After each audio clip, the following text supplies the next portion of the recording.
वंदेमातरम कर्मचारी साथियों, government of Rajasthan finance department यानी वित्त विभाग की तरफ से एक महत्वपूर्ण सर्कुलर जारी हुआ है। जैसे कि आप देख पा रहे हैं, दिनांक 24 जून 2026 को एक सर्कुलर जारी हुआ है और जिसका विषय है कि guidelines to invoke rule 25A of Rajasthan service rules 1951 for assurance of awaiting posting orders यानी APO के बारे में विस्तृत दिशा निर्देश जारी हुए हैं। आपको पता है, सामान्य रूप से कई कर्मचारियों को APO किया जाता है यानी अवेटिंग पोस्टिंग ऑर्डर के रूप में, और इसके संबंध में कई बार इसका दुरुपयोग भी हो रहा है। इसके संबंध में माननीय जो हाईकोर्ट है उसने भी कई बार समय समय पर टिप्पणी वगैरह की है।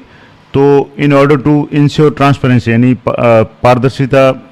लाने के लिए और एडमिनिस्ट्रेटिव फेयरनेस यानी जो प्रशासनिक सुविधा के लिए या प्रशासन में स्वच्छता के लिए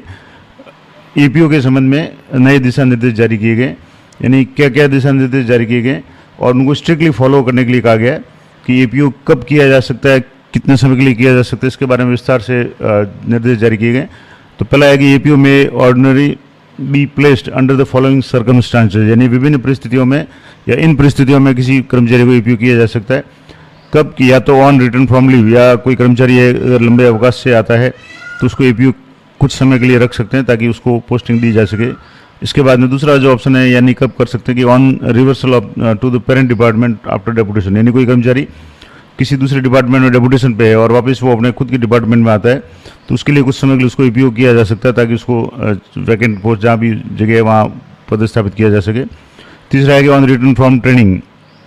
विद इन इंडिया और अब्रॉड, अगर कोई कर्मचारी खास करके IAS अधिकारी वगैरह जो है विदेशों में भी ट्रेनिंग के लिए जाते हैं या इंडिया में किसी दूसरे स्टेट में जाते हैं, तो जब वो वापस ट्रेनिंग से आते हैं तो उस समय कुछ समय के लिए उनको APO रख सकते हैं।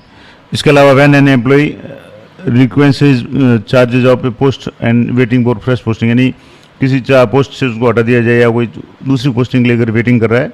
या इन case of non acceptance of transfer यानी किसी कर्मचारी का स्थानांतरण हो गया है लेकिन वो उसको एक्सेप्ट नहीं कर रहा है यानी वहाँ जाना नहीं चाहता, तो इस स्थिति में APO किया जाता है। इसके अलावा to prevent reversion of the administrative interest यानी प्रशासनिक अगर कोई हित के कारण से किसी कर्मचारी को रिवर्स किया जाता है, नहीं पदांतर किया जाता, तो उस स्थिति में उनको APO किया जा सकता है। और other administrative reasons in the public interest, लोक हित में अगर कोई प्रशासनिक कारण है तो उस कारण से किसी भी कर्मचारी को APO किया जा सकता है। इसके अलावा the above circumstances are illustrative in the nature and any additional circumstances must satisfy the principles of administrative necessity, यानी इन परिस्थितियों के अलावा अगर मान लो वास्तविक में कोई आवश्यकता है, प्रशासनिक आवश्यकता है, तो उस स्थिति में या पब्लिक इंटरेस्ट में यानी लोक हित में किसी भी कर्मचारी को किया जा सकता है। अब इसके लिए क्या क्या कंडीशन हो सकती है? पहला, in order to avoid situation for of awaiting posting order APO due to return from leave, यानी कोई कर्मचारी है अगर किसी लंबे अवकाश से वापस रिटर्न हो रहा है, रिप्लेसिंग रिपोस्टिंग प्लेस में भी mention in the leave sanction order list यानी इट सेल्फ, यानी अगर मान लो ऐसा हो तो उस कर्मचारी के जो सैंक्शन ऑर्डर है, जो रिलीव ऑर्डर है, उसी में उसको स्थान दे दिया जाए, यानी उसकी नियुक्ति का आदेश जारी कर दिया जाए कि उनको कहाँ पे स्थान दिया जाएगा या कहाँ पोस्टिंग दी जाएगी। इसके अलावा advance posting order should be issued, यानी पहले से ही एडवांस में पोस्टिंग ऑर्डर जारी किए जाएँ, जहाँ जब एक्सपायरिंग ऑफ द लीव यानी जब अवकाश उनका खत्म हो रहा है उससे पहले ही उसको जारी कर दिया जाएगा आपको अवकाश समाप्ति पे इस जगह पोस्टिंग या पदस्थापन आपका हो जाएगा। तो कुल मिलाकर के APO कम से कम रखा जाए, ये कोशिश की जाए। इसके अलावा posting orders in case of deputation, training और foreign assignment may be issued at least 15 days prior to return, यदि कोई भी कर्मचारी है वो अगर फॉरेन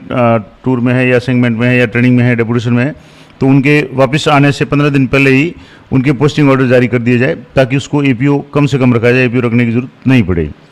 इसके अलावा और इम्पोर्टेंट बातें हैं कि government servants transfer from one post to another post should not be prevented from assuming charge of the post, यानी कोई भी कर्मचारी जब एक पोस्ट से दूसरी पोस्ट पे ट्रांसफर होता है तो उसको चार्ज प्राप्त करने से रोका नहीं जाना चाहिए। और the practice of non acceptance of an officer, यानी किसी व्यक्ति को वहाँ चार्ज से रोकने के लिए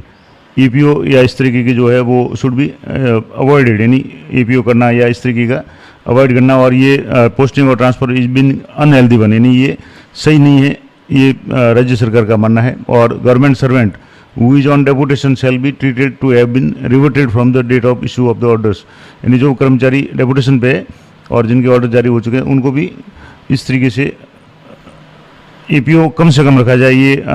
इसमें कहा गया, और मैं इसको पूरा आपको हिंदी में भी बता दूंगा। इसके अलावा it should be assured that the APO orders are issued only in the genuine conditions cases, कि वास्तव में अगर वास्तविक कारण है तभी किसी कर्मचारी को एपीओ किया जाए। और APO of the government servant shall be issued strictly on the ground of the administrative necessity या पब्लिक इंटरेस्ट, या तो लोकहित में या प्रशासनिक आवश्यकता है, उसी कंडीशन में किसी भी कर्मचारी को एपीओ रखा जाए या उसके लिए एपीओ के आदेश है वो जारी किए जाएँ। और APO shall not be use as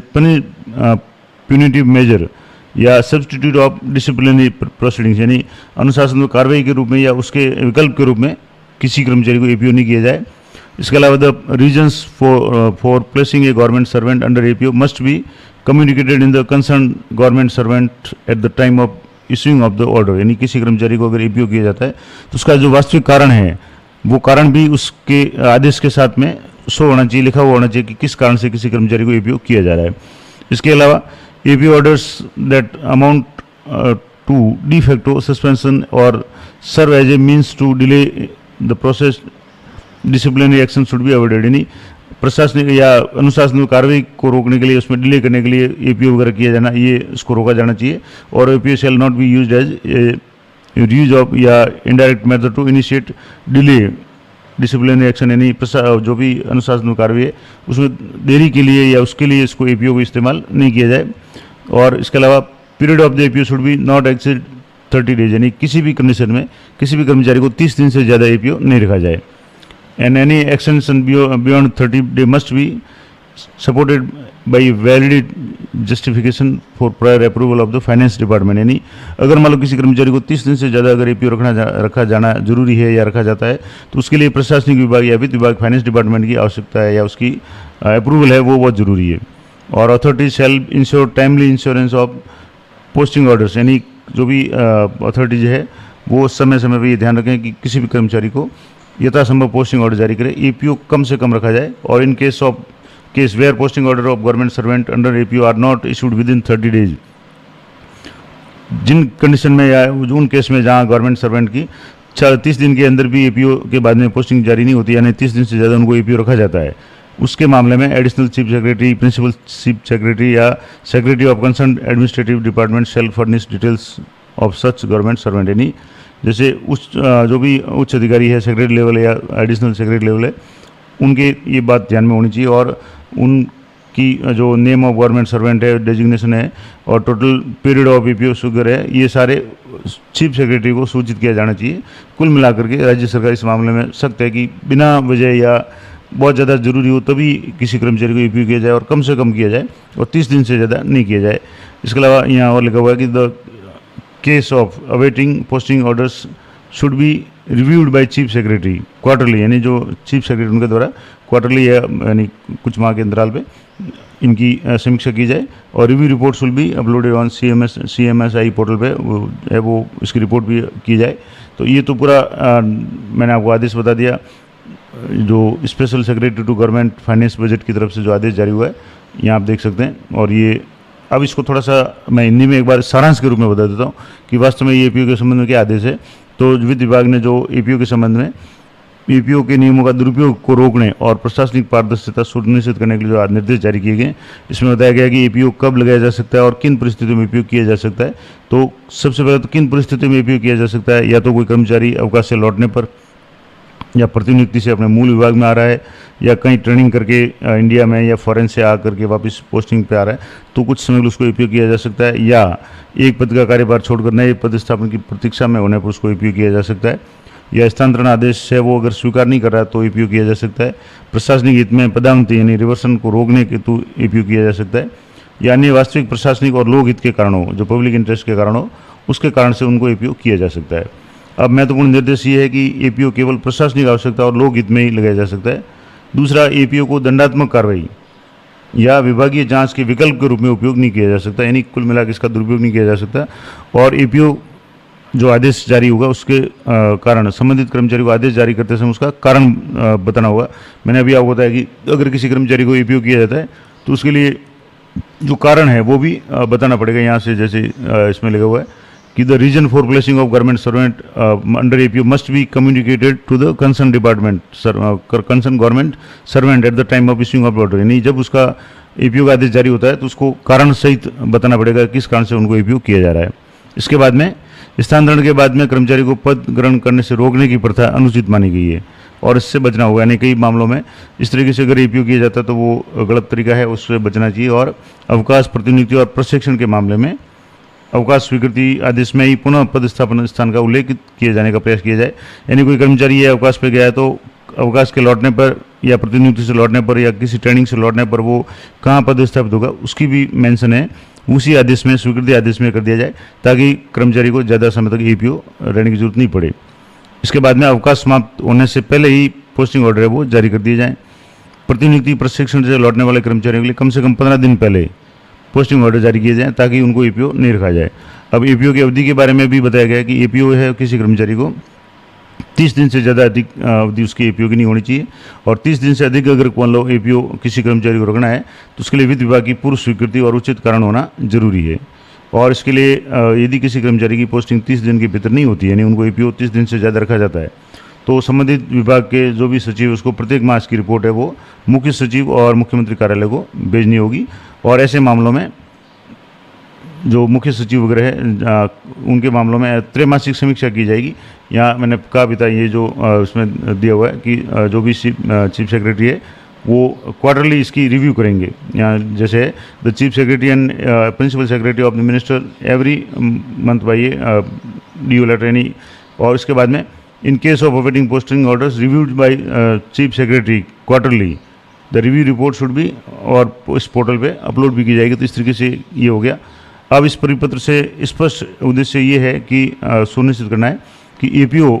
को सजा या छुपे हुए निलंबन डिफेक्टो सस्पेंशन के रूप में इस्तेमाल नहीं किया जाए और कर्मचारियों को अनावश्यक रूप से एपीओ नहीं रखा जाए, लंबे समय तक एपीओ नहीं रखा जाए। अब ये जो आदेश है इसका निष्कर्ष जो 24 जून का आदेश है वो ये है कि एपीओ केवल वास्तविक प्रशासनिक कारण से ही किया जाए या लोकहित में या प्रशासनिक कारण से ही एपीओ किया जाए।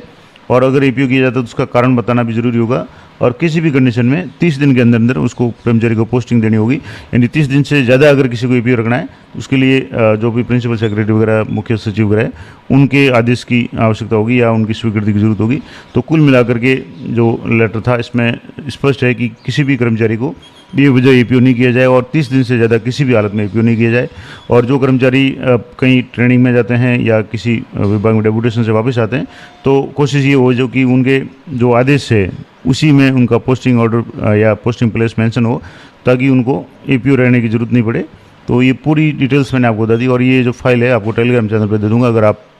देखना चाहें तो। ये फाइनेंस डिपार्टमेंट का है और आपको कहीं भी आदेश ही मिल जाएगा। 24 जून 2026 का ये आदेश है। ये थी पूरी जानकारी एपीओ के बारे में। आशा करता हूँ जानकारी आप लोग उपयोगी रहेगी। जानकारी अच्छी लगे तो वीडियो को लाइक करें, शेयर करें। मिलते हैं नेक्स्ट वीडियो में, तब तक जय हिंद, जय भारत।